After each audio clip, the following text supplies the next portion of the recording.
Welcome to our cost of living special programme. I'm Ros Childs. Australia's inflation rate has jumped to its highest level in more than 2 decades, and it's sending our living standards backwards. Coming up, Finance Minister Simon Birmingham and Shadow Treasurer Jim Chalmers pitch their plans to save your household budget. Plus, we hear from you. 3 undecided voters tell us how they're struggling to make ends meet. Inflation tells us how much more we're paying for things over time, but it's not as simple as it seems. Things beyond our control, like war or floods, are pushing prices up in the short term. Jeremy Fernandez explains. Let's talk about inflation. Now, this loaf costs $3.40 at the local supermarket.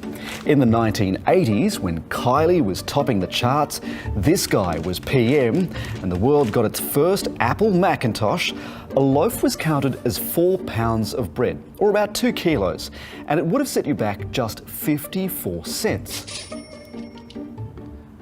So plugging all this into the calculator, the per gram price of bread is now 526% higher than it was back in the 80s. That's way more than it should be. That loaf should be costing us $2.45, according to the average inflation rate over the past 40 years. So that means the humble loaf of bread is actually a symptom of a much bigger problem. These days, there are 3 words on everyone's mind: cost of living. You've probably noticed a big part of your household budget has gone through the roof. It's for fuel. Using the average price of E10, you'd be paying $93 to fill up a 55-litre tank. A year ago, you would have paid about $75. That's an $18 difference, or a huge 24% in just 1 year. How much we pay at the pump comes down to the price of crude oil. When the cost of oil goes up, so does the price of fuel.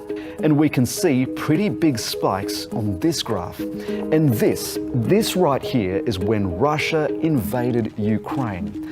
Now, Russia is the world's 3rd top supplier of crude oil after the UAE and Saudi Arabia, and supplies about 1/3 of Europe's needs. As some of the lockdowns started to unwind, there's been an increasing demand for international travel again and transport. Right at that time, when the demand is picking up as well, supply has been disrupted. And since we import most of our fuel and oil, we're seeing that at the pump in Australia. The problem with higher fuel prices is that it causes a domino effect. So anything that needs to be delivered by land, sea or air also then goes up in price. We've got ongoing price increases globally. The risk, of course, is that as prices go up in one spot, they flow through to other spots. What's interesting is that the cost of things we need has gone up much faster than the cost of things we could maybe do without. So think of the difference between food, fuel and childcare versus a new phone or new clothes. In economist land, they call that non-discretionary and discretionary spending. They are things that people need to buy effectively. With other things, maybe you can substitute to a lower priced good or service. But with essentials, you don't really have much choice. In the last quarter, the inflation on essentials was more than double that of non-essentials, and that's been true over a longer period of time as well. This is what it looks like on a graph over 15 years. But even that higher figure for essentials doesn't stack up to what we're actually seeing at the supermarket today. For beef mince, this time last year, you would have paid $11.50 for a 500 gram pack from Coles. Now, the same product is $13. That's a 13% increase. Seen obviously in Australia, floods, where transport costs for food have gone up significantly. We've had this issue with fertiliser globally, a global shortage. You add to that mix, of course, what's happening in Ukraine with the Russian invasion. It's a big producer of food. That's also adding pressure to food prices. Annual wage growth is about 2%. There's still a long way to go to catch up with inflation. In Australia, wages have been mostly stagnant for the past 10 years. There's a number of reasons for that. We have the public sector. Governments have put a real cap on wages. There's less competition in terms of less pressure for private sector companies to increase wages to match the public sector.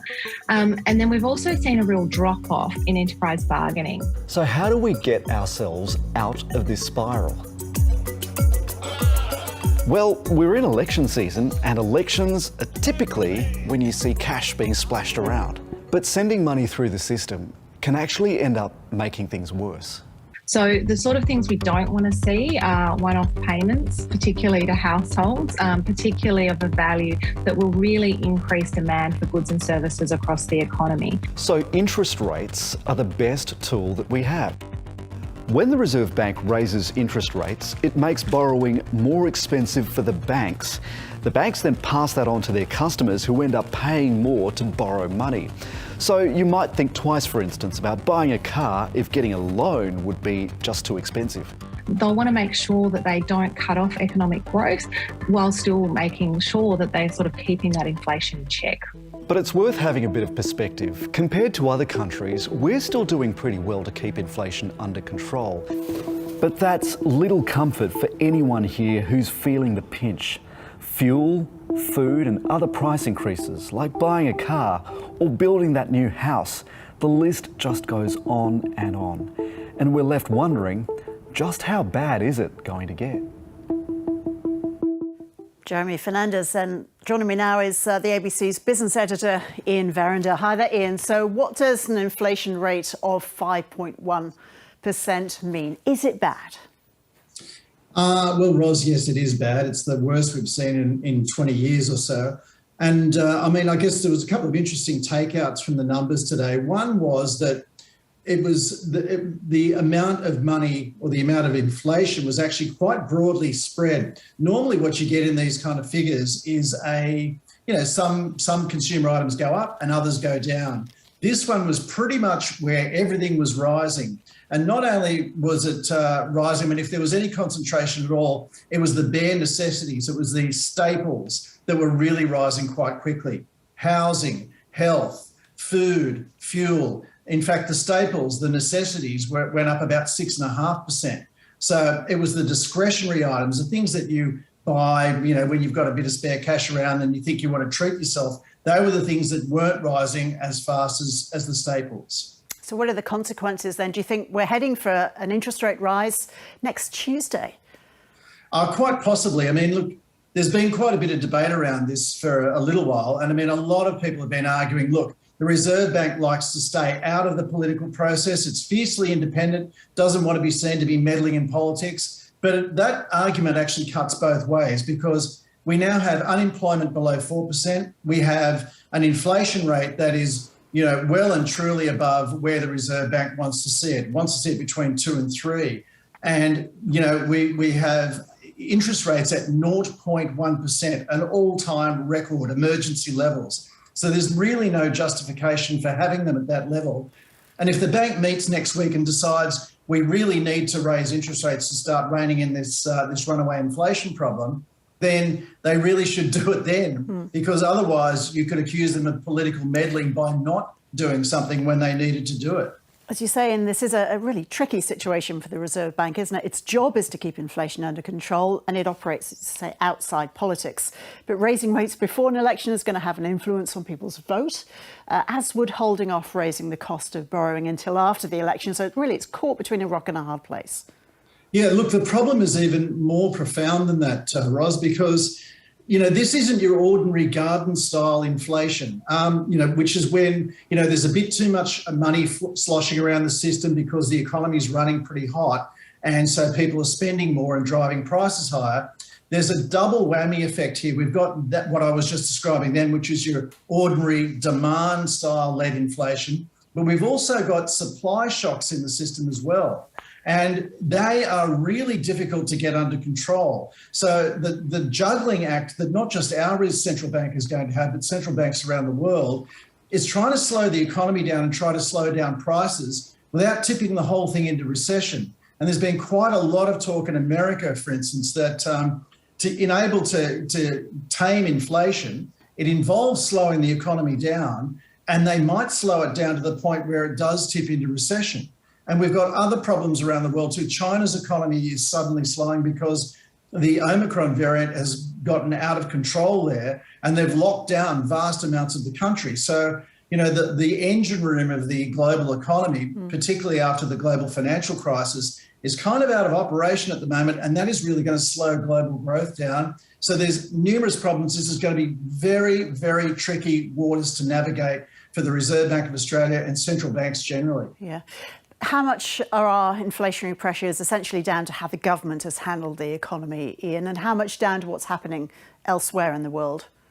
You'd probably say 50-50, but I mean, we had a pandemic, we had the worst recession on record, and, the government tipped in around about $343 billion in terms of economic stimulus and health stimulus. The Reserve Bank also tipped in a similar amount of money by actually printing cash.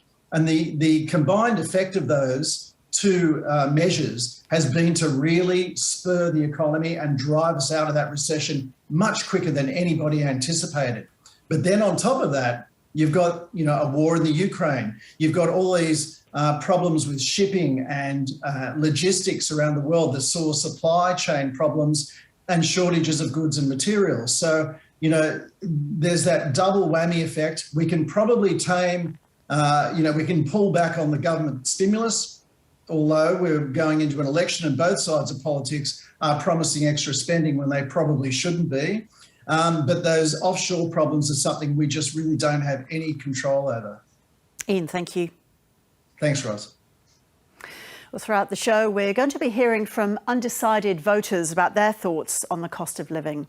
Lisa is a full-time shift worker. She's living paycheck to paycheck and says there's no sign that'll change.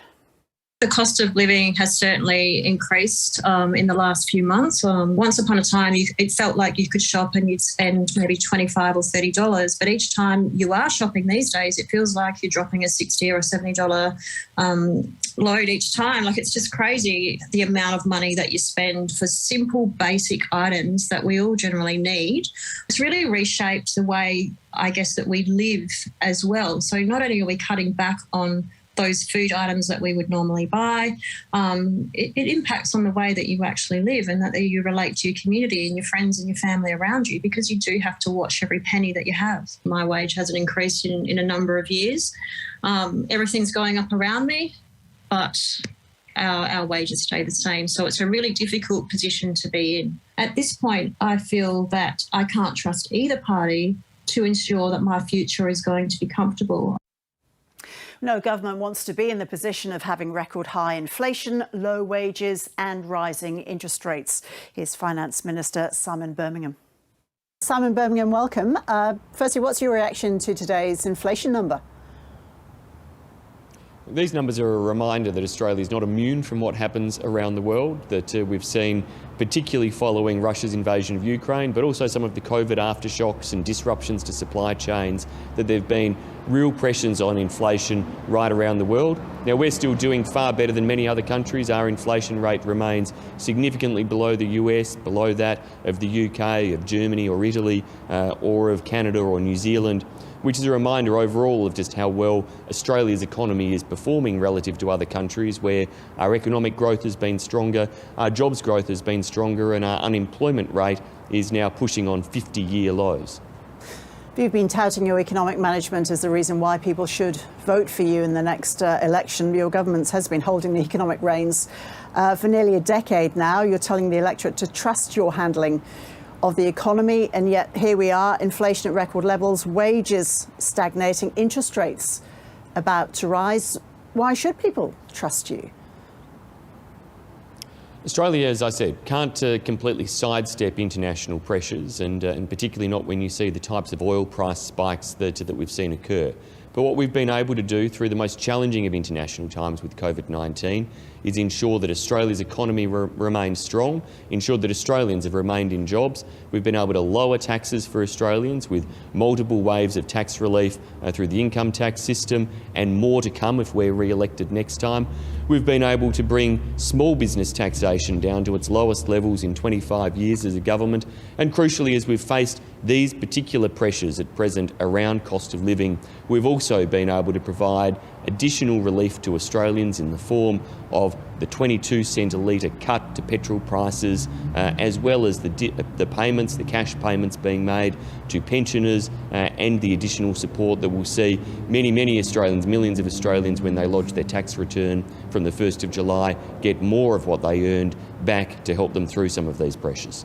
But as you say, people are feeling the cost of living pressures very deeply right now. And if the Reserve Bank lifts interest rates next week, as many economists say that they will, that's going to make the situation even worse. And really, that would be disastrous for your election campaign, wouldn't it?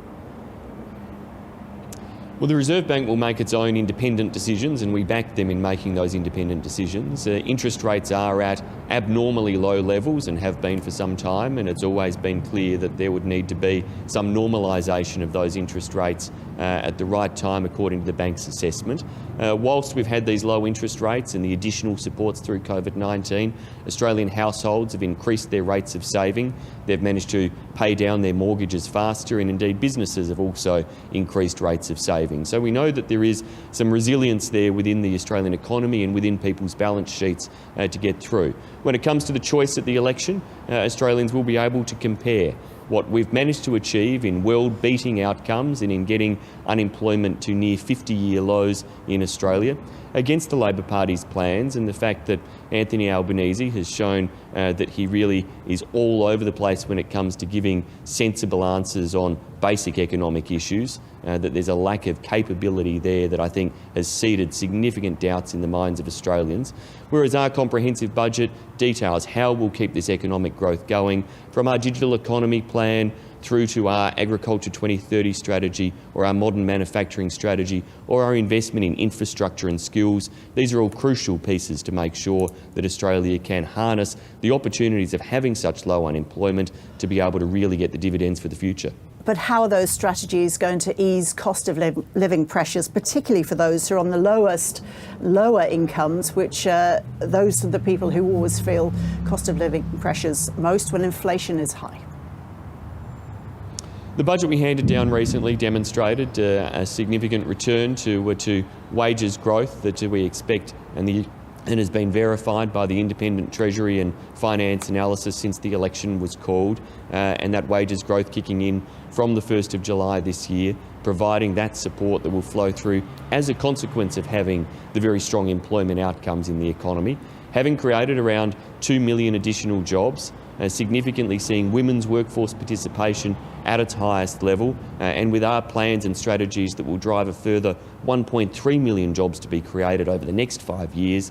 That's all going to help to feed and drive the type of wages growth, particularly when you look then at the investment we're making in productivity enhancing measures in the economy, the investment in significant infrastructure in rail and ports, as well as in our digital economy, which is about ensuring that businesses become more productive and efficient in what they do, as well as in the skills space, where we've got trade apprenticeship commencements to record levels and enhancing the support to ensure completion of those, again lifting the productivity, which does then help to drive wages growth across the economy. So you say wages growth will start to kick in at the beginning of July, but before then the next wages data, that's due just a few days before the election. With the inflation rate so high, you must be hoping that the wages number will start to show some signs of life before July, because if it doesn't, that means that people's living standards are just going backwards.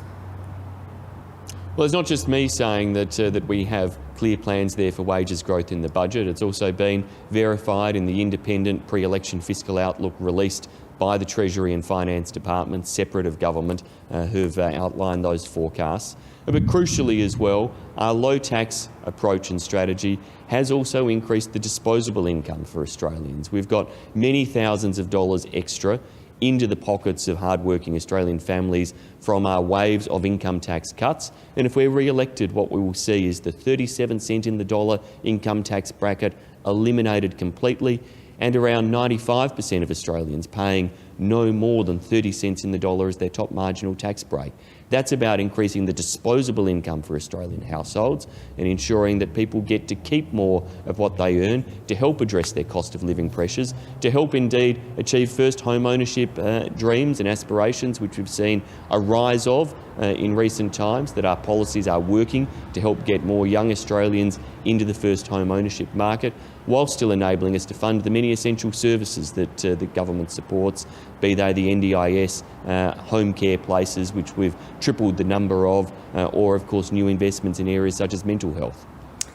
So to finish, if you are re-elected, when can people start to feel that the financial pressure is coming off them, and what areas of their budget will you prioritise?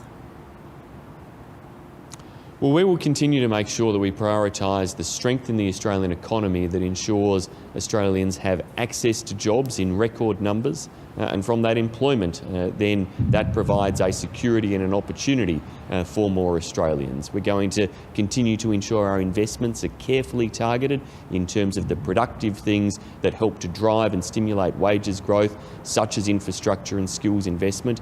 And we'll continue to seize every opportunity to lower taxes where possible, as we've done, and providing those additional measures of cost of living relief when budget circumstances allow. And as people could see in the recent budget, when we had the biggest budget improvement in some 70 years, we used the bulk of it, $103 billion, to reduce deficits, to reduce debt, but then we also used some of it to provide that targeted cost of living relief to Australians in the form of lower petrol prices and additional support, particularly for those on fixed incomes.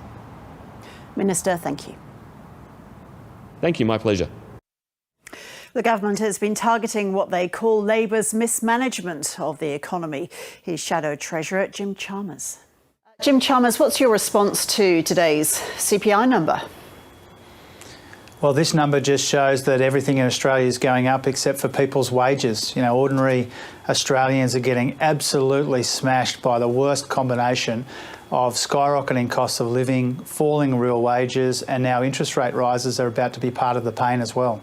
So you must have been surely rubbing your hands with glee when the inflation numbers came out today. It's great for your campaign, isn't it? Oh, I really don't see it that way, Ros. I mean, this is a diabolical combination for too many people. As we come out of this pandemic and the economy is recovering in some welcome ways, we've got these defining challenges now where people can't get ahead, they can't even keep up, because that inflation number today of more than 5%, that's the worst inflation outcome since the GST was introduced more than 20 years ago. And when you combine that with wages which have been stagnant for the best part of a decade, but real wages which are falling right now and falling further, then you can see why people feel like they're under so much pressure. And so you asked me about the politics of it. I think the key distinction here is we've released today an economic plan which is about dealing with inflation and getting real wages moving again, and dealing with this legacy of not enough to show for $1 trillion in debt. The government's got a plan for some short-term cost of living relief, but really all that's designed to do is to take some of these big challenges from one side of an election and put it on the other side of an election. They've got a plan to get through past May 21, but they don't have a plan for the future, and that's the difference. So how would you reduce inflation, raise wages if you were elected in May? Yeah, so the key is, and this is really central to our economic plan that we released today, is we need to grow the economy strongly without adding to these inflationary pressures. We need to build the capacity of the economy. And so that's why today we were talking about, you know, a workforce which is bigger, where there's more participation. We do that via our childcare policies, which also bring down the cost of living. We need to obviously create a bigger pool of skilled workers. That's why we've got fee-free TAFE and other initiatives like that. We need cleaner and cheaper energy to make our economy more productive and more competitive and get costs down, get that investment flowing. We need to invest in the digital economy, things like modernising the NBN. We need to invest in the care economy and other important sectors like advanced manufacturing. That's how we get the economy growing the right way without adding to those inflationary pressures. And when it comes to wages, you know, clearly making it easier for people to work more and earn more with cheaper childcare is part of the story. Training people to qualify for higher wage opportunities is a big part of it. Supporting wage cases in the care economy is a big part of it. Regulating the gig economy and making sure we turn this insecure work into more secure work. These are the sorts of ways that will get wages growing again. This all sounds expensive, though, Jim Chalmers. When the budget was handed down last month, you accused the Treasurer, Josh Frydenberg, of spraying money to save the government, you said. But isn't that exactly what you're proposing? No, of course not, Ros. I mean, there's a very important distinction between the way that the government has mismanaged the budget for the best part of a decade now, spraying around all this money on waste and rorts and mismanagement, a budget corrupted by the government's incompetence and particularly the Prime Minister's mistakes, versus trying to invest in the drivers of growth, the drivers of low inflation growth, which gets wages growing again. And if you think about some of the commitments that we've made, they are a fraction of what the government has wasted and rorted. You think about that $5.5 billion the government wasted on a submarine program that won't ever produce a single submarine. You know, our commitments are smaller than that. You think about all the money wasted on JobKeeper for companies that were already profitable. So what we've said today, and Katie Gallagher deserves a heap of the credit for this, our Shadow Finance Minister, is we've said, how do we recognise that we'd be inheriting $1 trillion in debt with not enough to show for it? You can't turn that around quickly or easily, but you need to begin. And the way that we've said that we would begin to do that is to trim spending on expensive contractors and consultants and outsourcing in the public service, take some responsible, measured, conservative steps on the multinational tax front, and also have an audit of all of this waste and all of these rorts that we've seen uncovered over the best part of a decade. So you're blaming the government for the high CPI number, but a big component of that is fuel, of course, which has gone up 11% over the quarter, with most of that rise happening because of the war in Ukraine, something the government has had no real control over. How do you respond to that? Oh, well, the inflationary pressures in our economy were building well before the war in Ukraine. You know, the energy price story out of Ukraine is obviously part of what we're dealing with, but it's not the whole story, nowhere near it. These pressures were building for some time, and real wages have been falling for some time as well. The point that we make about the government is they want to take credit for an unemployment rate falling in welcome ways, but they don't want to take responsibility for $1 trillion in debt that they doubled even before the pandemic. They don't want to take responsibility for real wages falling, even though they've said that that's a deliberate design feature of their economic policy. And so what we've said today in releasing our economic plan and our budget strategy as part of that is that we would take responsibility for trying to grow the economy the right way, get wages growing again and start to deal with this legacy of debt so that we're funding commitments which actually have a meaningful economic dividend. And that's what's been missing. There's not a plan from the government for the economy beyond the election. We have a plan. We released it today, and that is all about dealing with these defining challenges of inflation, real wages and no economic dividend from all the debt. So if you are elected, when could people expect to see the strain on their hip pocket begin to ease? What real changes to their budget will they see? Yeah, so first of all, we supported the cost of living relief that's in the budget. That's the near-term piece of the puzzle. But over the medium term, we've got policies in at least 3 areas that'll make a big difference. So first of all, our Powering Australia plan will get energy costs down, cleaner and cheaper energy. Increasingly renewable energy is cheaper energy when it comes to new sources, and so that will be part of the story. We've got a relatively significant commitment to making childcare cheaper, which will take some of that cost of living pressure, particularly off parents in the economy, and make it easier for them to work more and earn more as well. And we've got that strategy to get real wages growing again. The combination of those 3 things, power prices, childcare prices and real wages, those plans are meaningful, long-term, sustainable plans that will exist after the government's cash relief runs out. And how long will that take? Well, when it comes to the modelled savings on power bills, we're talking about the middle of this decade, $275 a year.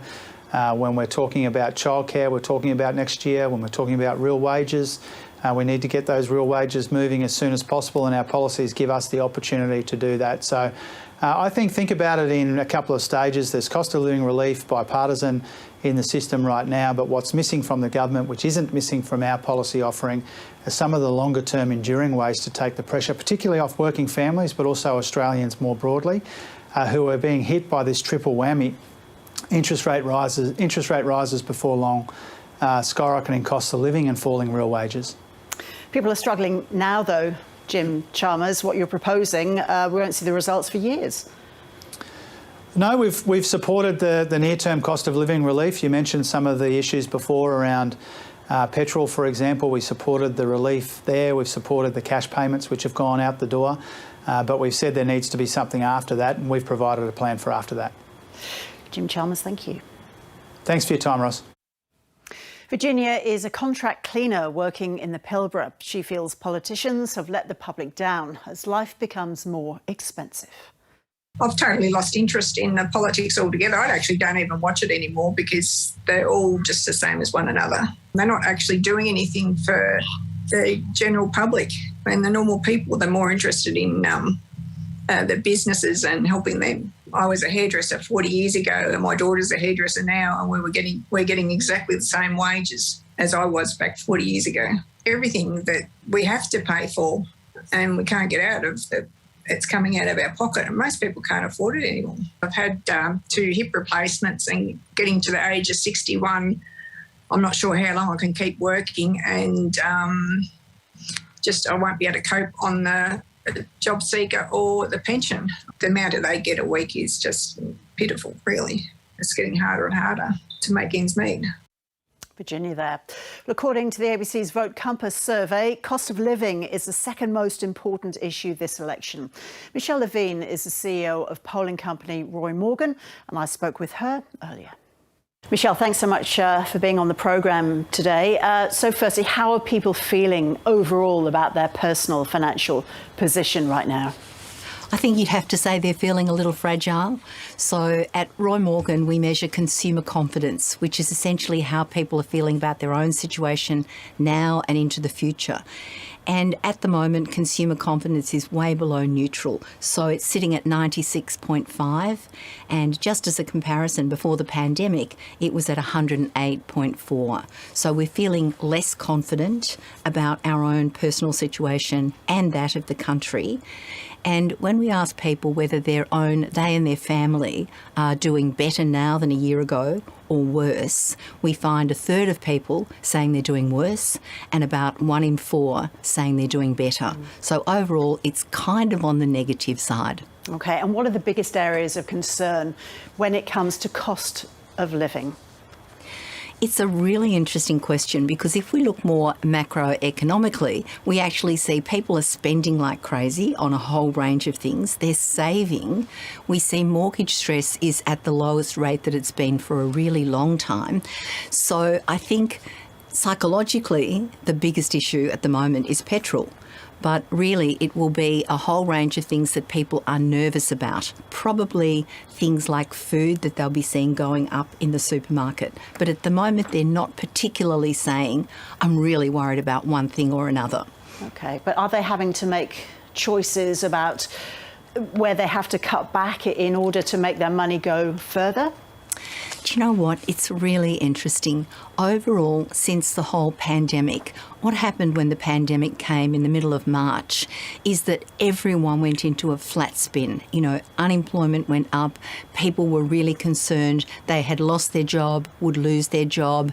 They didn't have enough money. They had no money on standby, all of those things. Very quickly then, the government came in with an enormous amount of support, JobKeeper and all sorts of economic support. So overall, people have been doing really well.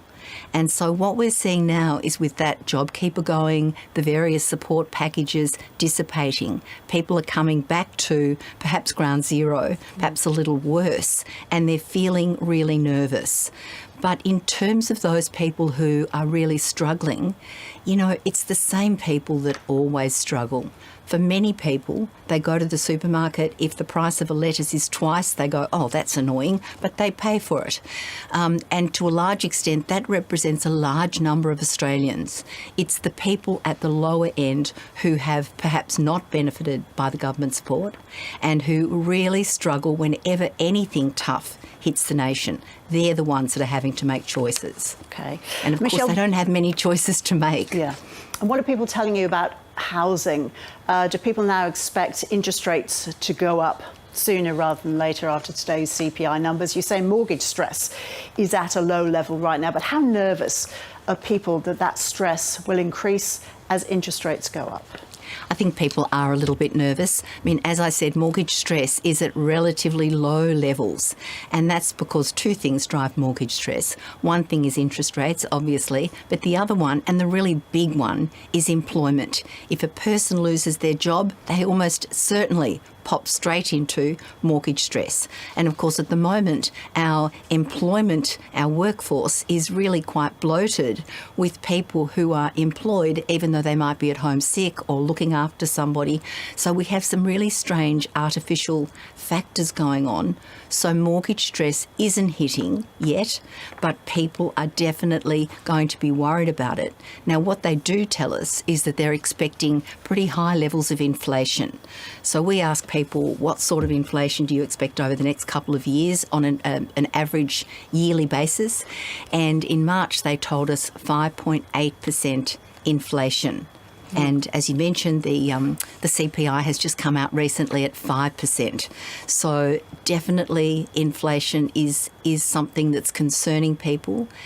And it really concerns those people who struggle to make ends meet. Of course, there's a whole bunch of people for whom inflation is just great. It gets them out of all sorts of debt, whatever. But it's the people who are really struggling on a daily basis or weekly basis to make ends meet that are really afraid of inflation. Michelle Levine, CEO of Roy Morgan, thank you. Pleasure.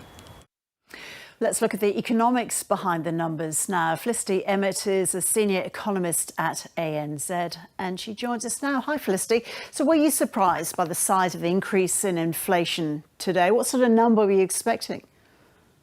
Yes, it was definitely higher than we were expecting, 2.1% for the quarter and 5.1% for the year, significantly higher than both our expectation, which was about 1.8, similar to the market. And so I think everyone really was quite surprised by not just how high the inflation number was, but also how broad-based the inflationary pressures appear to be at the moment. You say they're broad-based, but where are the biggest increases in prices? Look, the biggest ones that came through in today's numbers were sort of where you'd expect.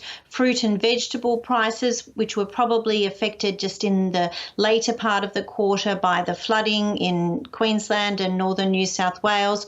Fuel prices up very strongly, and also the purchase of a newly built home as well. Those prices up very strongly. So again, sort of what we've been seeing for a while, what we'd expect to see.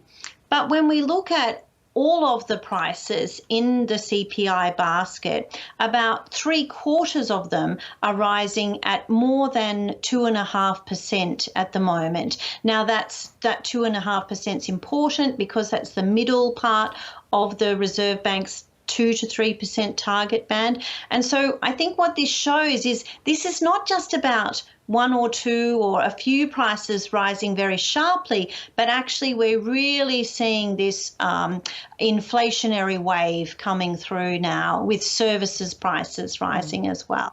OK, so the big question then, Felicity, will the Reserve Bank raise interest rates next week or will they hold off? Look, they had said at their April meeting that they would like to wait, not just for today's inflation data, but also for the wage data that comes out in the middle of May and then some more in early June. But I think really they will, it's very difficult for them not to start to raise rates. You know, we've got an environment where headline inflation is running above 5%. The RBA's preferred measure of inflation, the trimmed mean, is running at nearly 4%. We've got unemployment very shortly about to go below 4%. This is not an appropriate environment for a 0.1% cash rate. So I think that they will start to move the cash rate up in May, and they will gradually increase it over the next few months. To reach what sort of level? Look, our view is that they'll probably want to reach about 2% by the second half of 2023. So, I mean, that is still very low in a historical context, but it's obviously will mean higher mortgage repayments for lots of borrowers. What's that? What will the rate rise, if it does come in May? What will that do to the average mortgage? Look, we're expecting only 15 basis points in May. So, it's quite a small increase, but because it's coming from a low level, it will mean that mortgage repayments do increase quite significantly. If we look at overall a 2% increase in the cash rate that flows through to variable mortgage rate, that would lift, so if we saw mortgage rates go from 2.5 to 4.5, it would lift the average repayment about 25%. So that is quite significant when you think that's totally non-discretionary, and that takes a chunk out of other spending that households could have been making.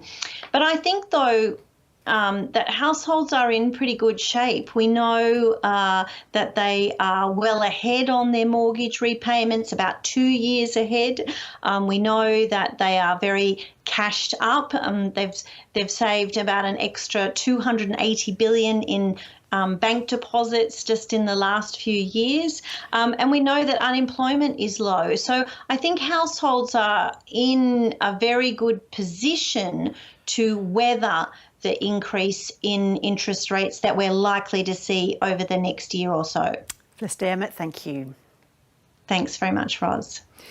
Let's hear from another voter now. Ivan is 72 years old and he and his wife are struggling to survive on the aged pension. He says politicians have left behind the elderly. I wouldn't say we're depressed, but we're really feeling that the quality of life has not improved very much over the last 10 years or so. When we were in Newcastle, we saw people living out of their cars, and we thought, well, it won't be long before that'll be us if we're not careful. Being on the age pension, we just wondering when we're ever going to get something that'll help pick up the pension to cover the rent a little bit better. So at the moment, we're just sitting and watching our savings dwindle. Until governments get the will to do something about poverty and about social housing, nothing will change, and in fact it'll get worse. People can't spend money until they're paid more or until the economy improves where housing can be more affordable and people will spend money on other things. So I'm not too optimistic about any wonderful changes in the economy. In outback Australia, the cost of fuel, food and staff shortages are all amplified. Jack Tranquil is the owner and operator of the Billabong Roadhouse, 700 kilometres north of Perth, and he joins us now. Hi, Jack. So you speak to people from all walks of life at your place. What are they telling you about how they're coping financially? Well, yeah, how you going, Ros? Financially, I think people are coping well at the moment. But I would say with, looming interest rates and, the unknown that's been happening over the last 2 years, everyone's been a little bit more frugal about what they're doing and not so flamboyant. So I think people have got a lot of worries that they've looking at their future. People my age, I guess, are looking at, their retirement and making sure that their nest egg is protected. So that's a big one, really. What else are people most worried about in terms of the cost of fuel or food? What's hitting them the most? Oh, look, the cost of fuel, definitely. I mean, it's an unfortunate cost that is quite immediate. It's something that, as it comes through, I mean, with the latest rates that went up in fuel, we were finding that, a lot of service stations were found as well that between one drop and the next drop, they were actually selling fuel for less than what their next cost was going to be. So you're talking a big rise from something I've never seen. I've been here 16 years and I've never seen anything, so quick. But at the moment, there's a bit of a patch on it, thanks to the government. But it's still rising. It's still rising. I mean, at this point now, we are at the point where we were when the government put a tax, reduced the tax on it. Yeah. And just finally, Jack, what about your situation? How's business? Oh, look, business is good. We've been fortunate on the Northwest Coast where we have a lot of West Australian people travelling north, more people exploring the Northwest because obviously there was, state closures. But at the end of the day, the staff issues that we've had and have been quite difficult. We had a cyclone a year ago, which made the trade sort of spread themselves fairly thin over the surface. The mines are pulling a lot of people in. So, for a roadhouse, which I know it's just a limited sort of employment gap, I guess, in a sense. But we're finding it very difficult to get good staff that can stay for a period of time. We have to leave it there. Wish you all the best, Jack Tranquil. Thank you. Cheers, mate. That is the programme. I'm Ros Childs. Thanks for your company. Bye for now.